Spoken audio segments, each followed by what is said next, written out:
মধ্যবিত্ত বলে কি পিছিয়ে থাকবো নাকি? খরচ বাঁচিয়ে নতুন নতুন স্বপ্ন গড়ব। নমস্কার বন্ধুরা, রিমি লাইফস্টাইল চ্যানেলে আমি রিমি আবারও চলে এসেছি নতুন একটা ভিডিও নিয়ে তোমাদের কাছে। আশা করি দূরে কাছে যে যেখান থেকে ভিডিওটা দেখছো সকলে ভালো আছো, আর তোমাদের ভালোবাসায় আমিও খুব ভালো আছি। প্রতিদিনের মতন আজকের ভিডিওটা শুরু করলাম এখান থেকেই।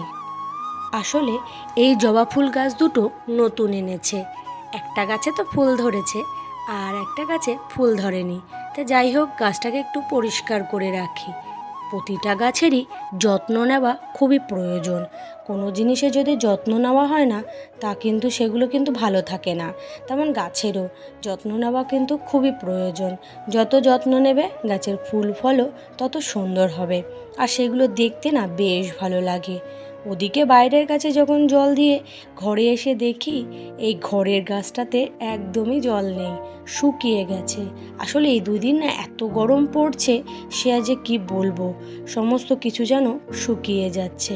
তাই এই গাছটাতে জল দিয়ে রেখে শুরু করলাম ঘরের কাজ। এবার ঘরের কাজ করতে করতে তোমাদের সাথে একটু কিছু টাকা সঞ্চয়ের কথা বলি। বন্ধুরা, টাকা সঞ্চয়ের কথা কিন্তু আমি প্রতিটি ভিডিওতেই বলে থাকি, আর এই টাকা সঞ্চয় করা কিন্তু খুবই প্রয়োজন। বর্তমানে ব্যয়সাপেক্ষ পরিস্থিতিতে নিজেদেরকে মানিয়ে নিতে, নিজেদেরকে সুখী রাখতে হলে টাকার কিন্তু খুব প্রয়োজন হয়। আর এই টাকা বাঁচানোর কিছু টিপসের কথা আমি তোমাদের সাথে আজকে আলোচনা করব। প্রথমেই বলি থোক কেনাকাটা করা। আসলে আমাদের চাল ডাল তেল মশলা সাবান এগুলো কিন্তু একটু যদি আমরা থোক ধরে কেনাকাটা করি তাহলে কিন্তু বেশ ডিসকাউন্ট পাওয়া যায়। কিন্তু ডিসকাউন্টের চক্করে যদি অনেকটা পরিমাণ জিনিস কিনে নষ্ট করি সেটাও কিন্তু ঠিক হবে না। তাই সাবধানে কিনতে হবে, যেন ওই সব জিনিসগুলোর মেয়াদ যেন শেষ না হয়ে যায়। সেইভাবে নিজেকে হিসেব করেও কিনতে হবে, একটু বুদ্ধি করে কেনাকাটা করতে হবে। আর এই বুদ্ধিগুলো কিন্তু নিজেদেরকেই রাখতে হবে, অর্থাৎ বাস্তব বুদ্ধির উপস্থিতি কিন্তু নিজেদের মধ্যে গড়ে তুলতে হবে। তাহলেই কিন্তু টাকা সঞ্চয় করা সম্ভব হবে। আর দ্বিতীয় পয়েন্ট হিসাবে বলি যে অপ্রয়োজনীয় সামাজিক চাপকে এড়িয়ে চলতে হবে। কথাটা একটু বড় মনে হলো, এটা আসলে কি বলতো বন্ধুরা, আমরা কি করি, প্রতিবেশী কি কিনলো, কে কি কিনলো, এই সমস্ত জিনিস নিয়ে নিজেদেরকে খুব ব্যস্ত করে তুলি। তখনই আমাদেরও মনে হয় যেন ওই জিনিসটা কিনে ফেলি। তাই এই সমস্ত বিষয়গুলো থেকে বা এই সমস্ত সামাজিক চাপ থেকে নিজেদেরকে একটু বিরত রাখতে হবে। তাহলে খরচও তোমাদেরকে বিরত থাকবে, তাহলে টাকা সঞ্চয় করাও অনেক সহজ হবে। আমাদের মধ্যবিত্ত পরিবারে এই সমস্ত বিষয়গুলো কিন্তু একটু মাথায় রেখেই চলতে হয়। কারণ আমাদের মধ্যবিত্ত পরিবারে আয় খুবই কম থাকে। আয় যেহেতু কম, তাহলে খরচ একটু কমিয়ে দিতে হবে, যাতে করে মাসের শেষে অনেকটা করে টাকা সঞ্চয় করা যায়। টাকা সঞ্চয় করা কিন্তু প্রতিটা পরিবারের একটা দায়িত্ব বলতে পারো, কারণ টাকা দ্বারাই কিন্তু একটা সংসার পরিচালিত হয়। যাই হোক বন্ধুরা, আমি এবার 3 নম্বর পয়েন্টের বিষয়ে আসি, যেটা হচ্ছে কি জানো, পুরনো জিনিস বাড়িতে ফেলে না রেখে সেগুলোকে যদি একটু রিসাইকেল করা যায়। সেটাই কেমন, তোমার পুরোটা মোবাইল বা কোনো মেশিন বা কোনো জামা কাপড় যেগুলো তুমি পরো না, ব্যবহার করছো না, সেগুলোকে বাড়িতে ফেলে রেখে নষ্ট না করে যদি অনলাইনের মাধ্যমে বিক্রি করা যায়, তাহলে কিন্তু সেগুলো তোমার বিক্রি করার কিছুর জন্য কিছু টাকা সঞ্চয় করতে পারবে। আর তোমার নতুন কোনো জিনিসও আনার শখ পূরণ হয়ে যাবে। তাই এই বিষয়গুলোকে কিন্তু একটু মাথায় রাখতে হবে। আর অনেক জিনিস আছে যেগুলোকে নিজেদেরকে একটু মাথায় রেখেই চলতে হবে। যেমন তুমি যে বিষয়গুলো যে বিষয়ে খরচ করছো, সেই খরচের জন্য যদি পারো ছোট্ট একটা খরচের খাতা তৈরি করো। আর এই ছোট্ট খরচের খাতা যখন তুমি ঠিকঠাকভাবে তৈরি করতে পারবে আর ঠিকঠাকভাবে এর মেনটেন করতে পারবে, তাহলে দেখবে টাকা সঞ্চয় করা তোমার কাছে অনেক সহজ হবে। আসল কথা, এই বিষয়গুলো বলি কেন বন্ধুরা, এগুলো বাস্তবে কিন্তু করা খুব প্রয়োজন। কারণ আমি বর্তমানে যা পরিস্থিতি দেখেছি যে টাকা না থাকলে কেউ কিন্তু তোমাদেরকে পাত্তা দেবে না। তাই টাকা নিজেদেরকে গড়ে তুলতেই হবে। আর এই টাকা যদি গড়ে তুলতে হয় তাহলে কিন্তু টাকা সঞ্চয় করতে হবে। এই যে বর্তমানে যে সমস্ত বড় বড় ব্যবসায়ীদারদের দেখো, তারা কিন্তু একদিনেই বড়লোক হয়ে যায়নি। তারাও কিন্তু অল্প অল্প করে টাকা সঞ্চয় করে আজকে তারা সফল ব্যবসায়ীতে পরিণত হয়েছে। এই বুদ্ধি কিন্তু নিজেদেরকেই রাখতে হবে। আসল কথা কি, বর্তমান পরিস্থিতিতে জিনিসের চারিদিকে প্রচুর পরিমাণে দাম বেড়ে গেছে, যা মধ্যবিত্ত সংসার চালানো খুব কষ্টসাধ্য হয়ে যাচ্ছে। তাই প্রতিনিয়ত টাকা সঞ্চয়ের বিষয়গুলোকে নিজেদেরকেই মাথায় রেখে এগিয়ে যেতে হবে। যাই হোক, অনেক কথাই তোমাদের সাথে বললাম, আর এদিকে ঘরের কাজগুলো এক এক করে সেরে ফেলেছি। আসলে বন্ধুরা, ভোর 5টায় উঠেছি, উঠেই মোটামুটি ঘরের কাজগুলোতেই লেগে পড়ি। আসলে নাহলে তো এই কাজ এগিয়ে নেওয়া সম্ভব হবে না। সংসারের যাবতীয় কাজকর্ম করতে করতে একটা সময় কিন্তু আমিও ক্লান্ত হয়ে পড়ি। তাই একটু বিশ্রামেরও প্রয়োজন হয় মাঝে মধ্যে।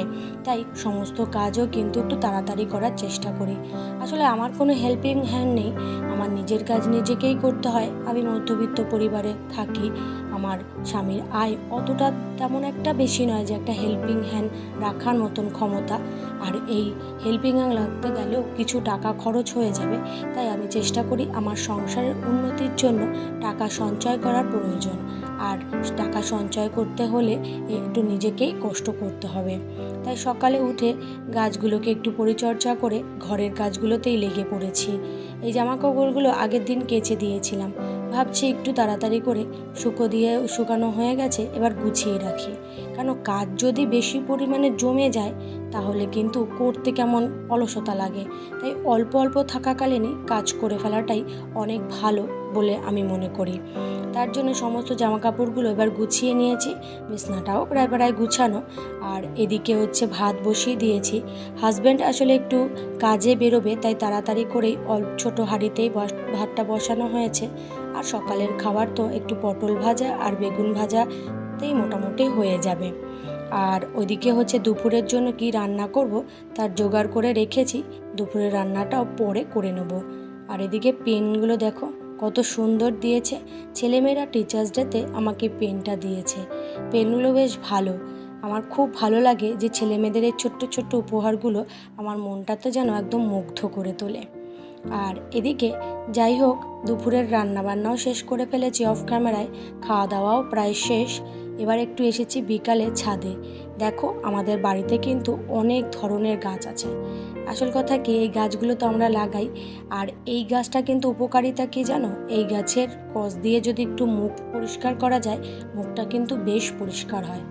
আর যেহেতু আমাদের বাড়িতে গ্রাম অঞ্চলে, তাই এই টুকটাক গাছের পাতা দিয়ে আমরা কিন্তু বড়া ঠাড়া করে খাই। তাই আজকে একটু পুঁই শাকের পাতা ছিঁড়ছি, বড়া করব।